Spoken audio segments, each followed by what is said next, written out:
Hi everyone, I'm Danny Flexen. This is Joe Leigh. We're back for the latest edition of Who You Backing Yeah. to find out who people are going to pick between myself and Joe as we have a different category every week and we do a draft style, three choices each and come up with a collection that the people out there can then vote on. And before we do or introduce this week's topic, it'd be good to know from Joe. I love this bit because I never know Yeah.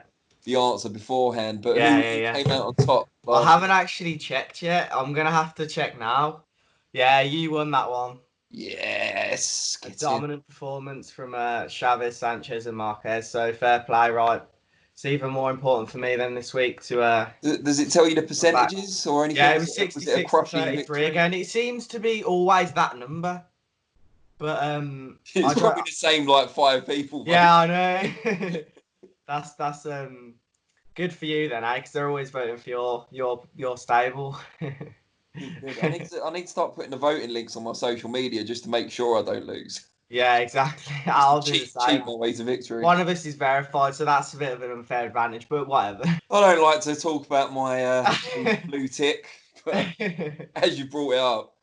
Um, so this week we're doing a slightly less contentious one, I guess, in that we're not going to be as invested in our choices perhaps as last week, but we're going with the fights we're most looking forward to when boxing resumes. So a bit of a kind of light at the end of the tunnel version of who you backing, get Yeah, people's juices flowing about the upcoming fights. And the rule is that they have to be either already agreed or yeah, highly touted to be yeah, happening. We can't. It's not a fantasy fight yeah, draft, although we could maybe do that one in the future. yeah. So this week I've gone for, considering we're talking about proposed dates, I've just gone for one of the proposed dates that was, of course, postponed. Oh, hold on, AJ, hold on, hold on, hold on. What about the trivia question? oh, this is it. Oh, okay. AJ, I thought you were about to take the first pick. when was the original fight AJ Pulev was scheduled for? When was the original date? So it was June. Yeah. Oh, this is the tricky one, isn't it? I thought this was fairly easy. No, well, it is, and I don't know because I'm obviously not going to cheat, but I'm just trying to Yeah, think of yeah, yeah. which were the Saturday dates in June, and then Yeah, I'll yeah, know for yeah. sure. I think it was June the 20th. God, is that your final answer? By the look on your face, That's yes. four. I think that's 4 out of 4 for you. You got make them harder. I know. I Just literally. just so you get the first pick. Yeah, I It know. could be like what was the name of my first childhood pet or something. To be fair, the one last week, no, the 2 weeks ago when I asked you was Lennox Lewis Tyson, which is it's an obviously it was a known fight, but this was That like was quite 18 a tough years one, ago. and I That wasn't was a sure tough. that I was right either Yeah, when I did it. So but no, fair yeah. play to you. That's 4 out of 4. All right. Well, Yeah, but this is cracking. a less contentious one anyway. I don't think we'll necessarily have the same first pick, so it's all right. Yeah, So I'm yeah, the gonna have a fight little I'm guess of who most you're gonna looking go forward for. to when boxing resumes for me anyway is the almost undisputed lightweight unification between Okay. Vasyl Lomachenko Yeah. and Teofimo Lopez, robbed of it being a full undisputed official title fight by the WBC, who ludicrously made Lomachenko their franchise champion, apparently Yeah. so they could crown another two champions, I think, at lightweight. Hmm. Although it may only be one now that Devin Haney's come back from injury and the vacant title fight never happened. But I'm going Yeah. off on an anti-WBC tangent, which wasn't the intention. Vasyl Lomachenko, one of the best pound-for-pound fighters in the sport today, absolutely amazing fighter and really, really good to watch. Against Teofimo Lopez, who's got charisma to burn, really exciting to watch in his own right. On the way Yeah. up, Lomachenko maybe just slightly over the peak. We're not sure. Lopez just brash, but likable as well, and just it's a great clash of styles. He's aggressive as well, and great power at Yeah. lightweight. And we're not convinced, I suppose, that Lomachenko's a genuine lightweight. He's talked about going back down in weight. Hmm. Not maybe a massive puncher at 135 pounds. Lopez just coming off destroying Richard Comey for the IBF belt. Never Yeah. looked more impressive than he did in that fight. Um, just really intriguing fight. No, I agree. I think for me, I've got a back Lomachenko, but the way Lopez has been looking recently, it's gonna be, it's almost pretty much 100% sealed in. It's going to be one of the first fights back, hopefully, anyway. And I can't wait to see that happen. I just can't see Lomachenko though. Even if it's not at his preferred weight, I just can't see him getting beaten. I think he's going to stay. Imagine like Lopez stopped him in 4 rounds or something. It's like a new superstar overnight, isn't it? 100%. I mean, I've listened to a podcast with Adam Catterall, and he's been backing him for so long. So I've known about it for some time now, but I haven't seen him on the level that he did look in his last fight. And that was, for me, that was his like standout performance. And you never know, but I've got to back Loma for that one. Oh, well, we're not doing predictions. I know. I just I had to put it out there. Right, who's your number one? My number one is Usyk Chisora, and for a simple reason, I just think Usyk he's been named the mandatory after one fight at heavyweight where he didn't look that great. And Chisora, I feel like he's matured a lot over the last year or so. He's obviously got 2 knockouts out of the last 2 fights, and I feel just because he's old and he's got 9 defeats on his record, people may overlook him. But if he gets a win against Usyk, he skyrockets into that mandatory position, and he could be fighting for a world title. And the main thing for me is what you saw against Bellew and Usyk was the first few rounds, Bellew tried to make it a dogfight. And if Usyk does that at heavyweight, then you never know. It might just. You mean if Chisora does that? Sorry, if Chisora does that heavyweight, I can just imagine it being a shocking fight and one that no one expects because Usyk's not completely made his mark at heavyweight yet, and I could see this being a surprising fight, and that's why I'm picking it first because I don't think it's going to go the way a lot of people think it will. Fair enough. Surprising pick, but yeah, I think more people are interested in that fight than I'm interested in that fight. If that makes sense. Why is that? It actually doesn't make sense at all. Actually, that sentence. Yeah. But what I'm trying to say is that I have not felt it's a great fight. I feel it might be quite one-sided and in Usyk's favour. But the impression I've got from the outside world is that they don't agree with me and they're actually really looking forward to it. So fair play. If we're going with heavyweight division, it appears. So I'm going to go with another one. And for me, it's Daniel Dubois against Joyce as my number 2 pick. I've been really excited ever since that fight was announced. I've watched most of the pro fights of both men. Distinctly remember their pro debuts. You've got a guy in Joyce who's a really accomplished amateur. For all the criticism, he's got good technical skills, great work rate, knows how to cut the ring off, and power as well, like real thudding power. Not necessarily take you out with one shot, but every shot will hurt. His tactic is sort of more of a 12. He's more of a 12-round fighter than say a knockout ice, but he's always landing big blows. He's punishing. He's a punishing fighter. Like you wouldn't want to fight him. Yeah. You wouldn't want to fight anyone, but no. if you offered £1 million, go in with either him or Dubois. I'd pick Dubois every time. Dubois would just be over like that. Yeah, it would take you out with one shot and you've earned your money. Exactly. Whereas with Joyce, you've really got to take a beating to do it. Although, to be fair, if it was me, I'd get taken out with one shot by Joyce as well. But you get the point I'm making. And it's just, and Dubois poised. He's got a poise that belies his age. He's obviously still very young. Technically, everything's there. He's just got to put it all together. He can be a bit reckless sometimes, though, which makes it more exciting. If he gets clocked on the chin by Joyce full force, can he stand up to it? There's a lot of questions about the fight, and the biggest one probably, is it going to go ahead in July? But that's a whole other matter. Whenever it goes ahead, I'm looking forward to it. What do you make of Dubois' dad? Because he's been quite vocal in wanting him to get a title shot ASAP. What do you make of that? Do you think he needs to take a bit more time, or do you think he's ready, say, start of next year to have a world title? Well, it's not just Dubois' dad, is it? It's this Frank Warren as well coming out saying he's ready for Wilder. Obviously, also caveating that by saying, caveating, is that a word? Probably. It is, Also caveating that by saying that Wilder will lose the rematch with Fury.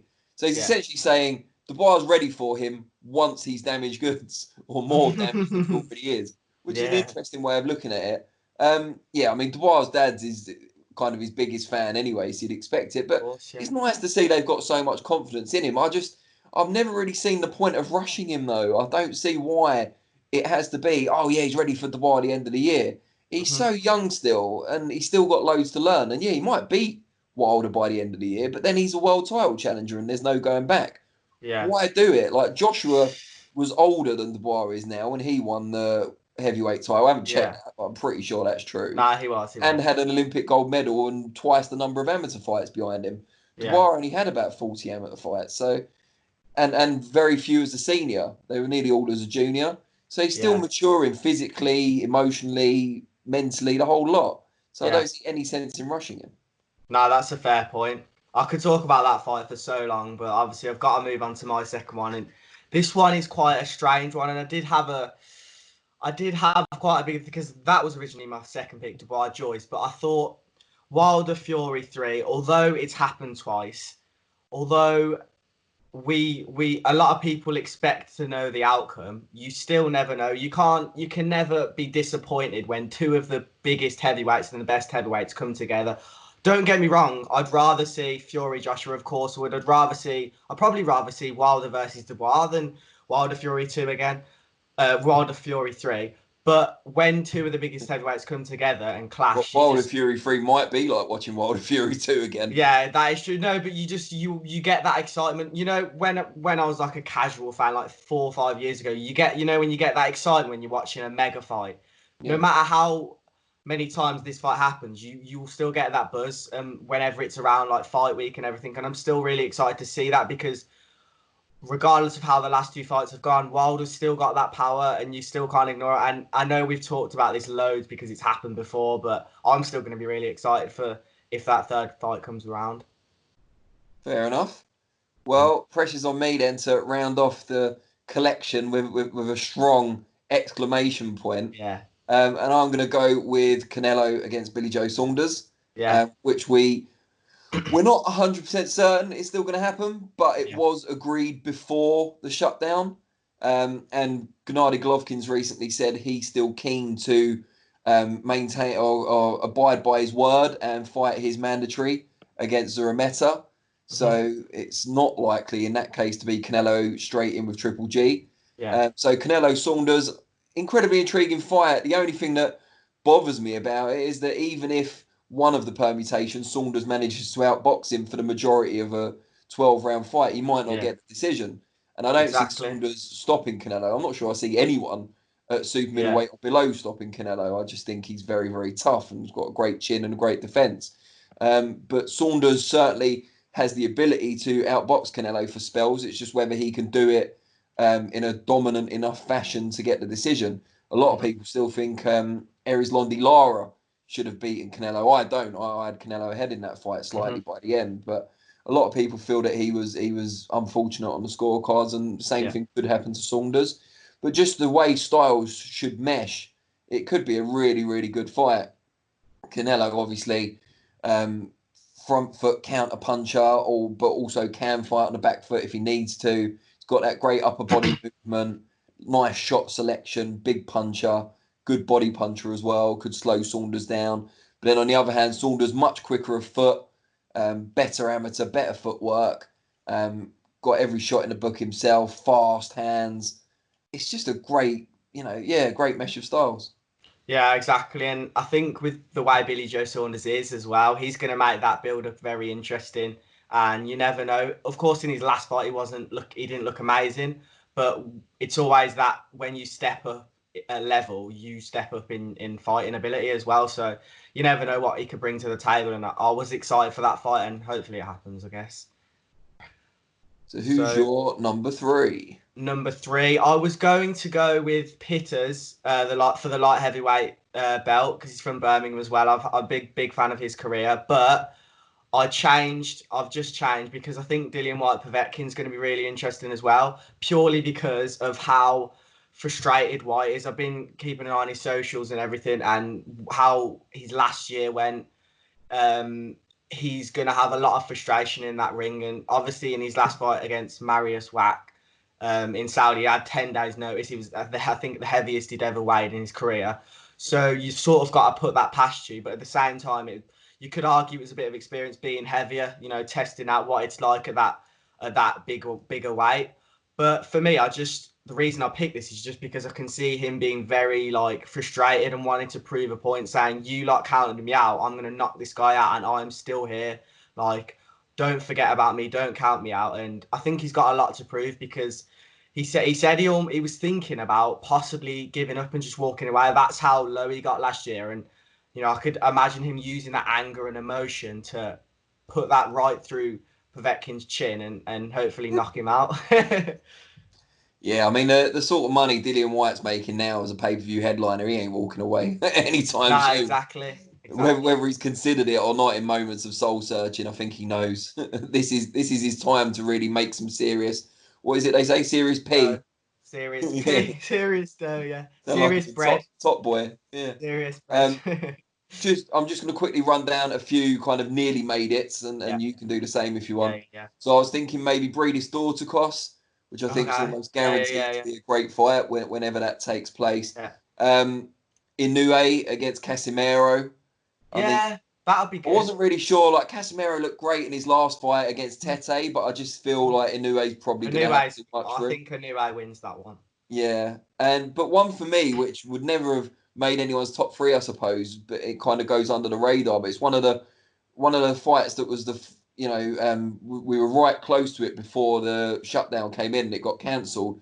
Is Josh Kelly and David Avanesian for the European title? Yeah. I just feel because of their backstory and the fight getting cancelled last minute the first time, and Kelly's got a lot to prove after the draw with Ray Robinson. Yeah, exactly. Avanesian's in the best form of his career. Yeah. It's just a really, really intriguing fight for me, and one that personally just gets me, I suppose. Yeah, for me, if Warrington Shakur Stevenson was going to be a fight that was going to be made, I would have possibly picked that. But of course, Shakur Stevenson, I think yesterday's he's announced a fight with someone else. It's not been announced. Oh, it's not been announced, but it's very close. I said this to someone at Top Rank, and they said just because Mike Coppinger says it's announced doesn't mean it's not announced. Okay, so I would have picked Warrington versus Stevenson. As I said, I would have put Pitters versus the light heavyweight, British light heavyweight belt. That's going to be interesting. Well, we're not certain who he's going to fight as well. Is it still going to be Pitters Sugden, or will it be Pitters Craig Richards again? That's what I'm saying. I'm not sure, but whatever happens, I'm excited to see Pitters fight. Yeah, I think either of those fights would be good. Yeah, but obviously the top three is going to be the ones that you're voting for that we've all chosen. The poll will come up at the start just so we get more votes in. Do you want to recap your three? Yeah, so my first pick was the one and only Usyk versus Chisora. Number 2 was Fury versus Wilder. And number 3 was Dillian White versus Povetkin.